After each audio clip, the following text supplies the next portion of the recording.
أعوذ بالله من الشيطان الرجيم. بسم الله الرحمن الرحيم.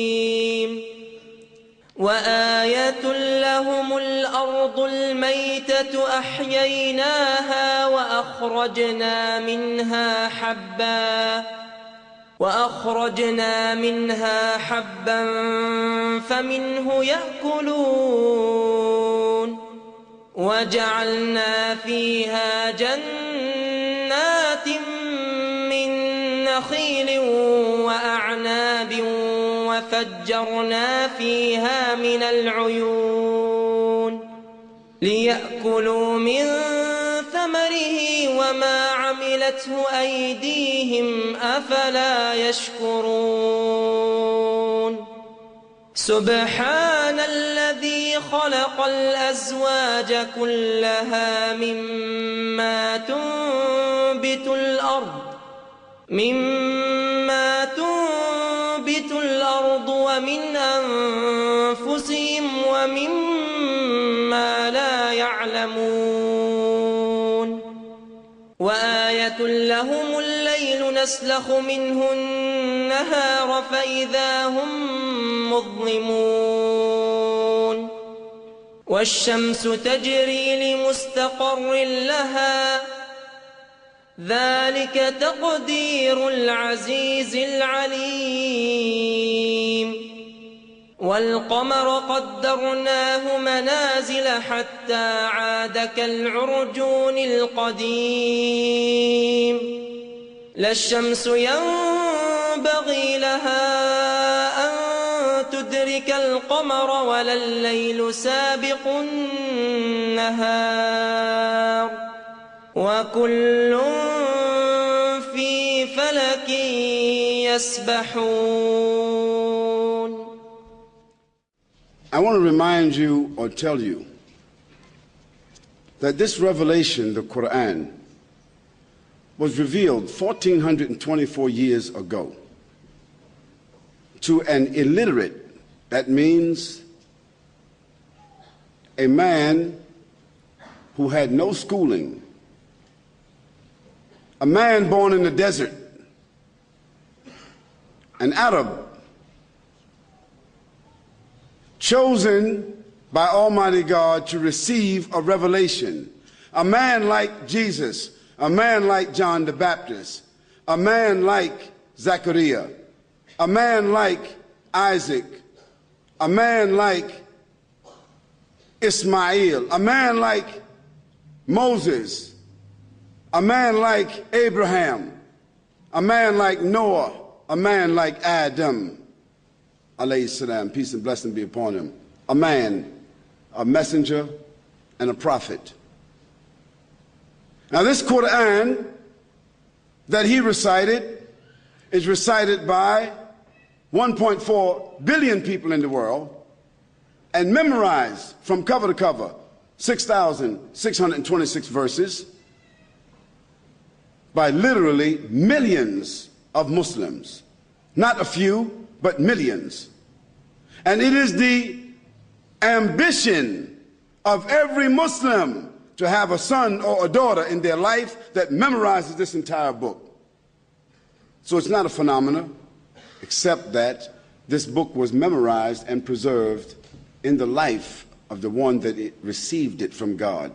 And in his lifetime, it was memorized and it was retained and never changed and intact until now.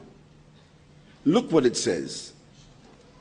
I gave you some statistics, and the basis of it was from the Qur'an. The Qur'an says, and a sign for them is the dead earth. It is brought back to life, and then from it springs fruits and grains of all kinds which they eat. And we place therein gardens and palm trees and grapevines, and cause them to burst forth therein some springs that come from the ground that man doesn't control himself. And there he creates his industry.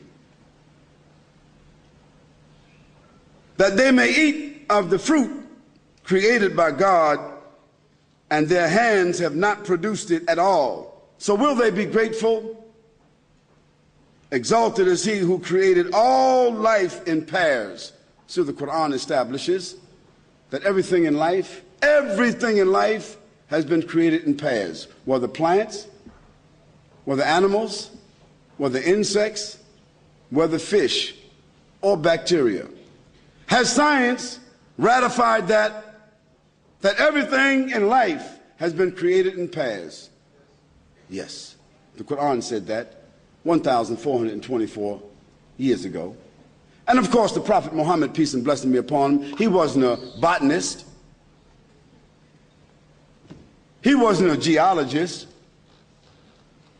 He didn't have a microscope. He had no way of knowing that. The only way a human being 1,424 years could know that is through the help and inspiration of the one who is the creator from the beginning. Because that fact that everything has been created in pairs was only discovered 78 years ago, scientifically. And a sign for them is the night that we extract from the light of the day. Now, this is the phenomena itself that we have now discovered from going outer space.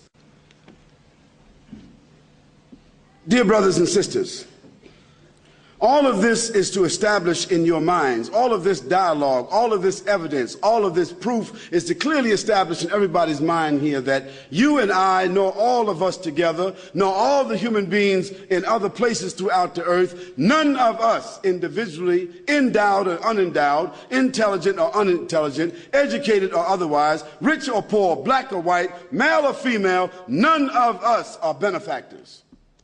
Who's the benefactor? Who's the benefactor? God, the Almighty, the Creator, your Lord, my Lord. This was established by those prophets and messengers, those extraordinary human beings that I spoke about a few moments ago. That was already established. I didn't need to come here and establish that. I just need to come here and remind you of that. Now, those extraordinary human beings were the ones that came to tell other human beings who thought at that time that they were somewhat sophisticated. Isn't that, you know, this is unique about humans. At every age, even 5,000 years ago, they thought they were modern. At every age, human beings, no matter what stage of development they are at, they think that they are modern and more sophisticated than others.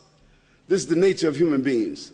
Yet all of them don't seem to ponder on the fact that they're only here for a moment. And some of them, during the moment that they're here, they become so arrogant. They begin to say that we are the owners, we are the peacekeepers, we are the organizers, we are the administrators, we are the ones who created ourselves, determined for ourselves, legislate for ourselves and others, and we own everything and we determine everything. Isn't there some people that say that? You're either with us or against.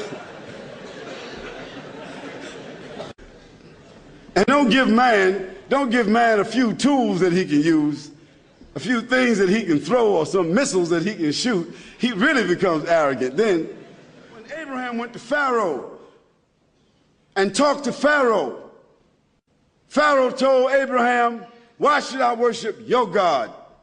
Why? I have command over life and death. Anybody I want to die will die. Anybody I want to live will live." What did Abraham say to Pharaoh?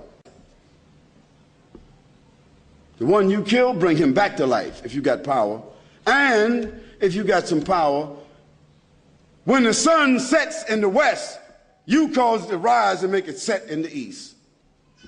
Was Pharaoh able to do that? He wasn't able to do that then, and the pharaohs today can't do it today.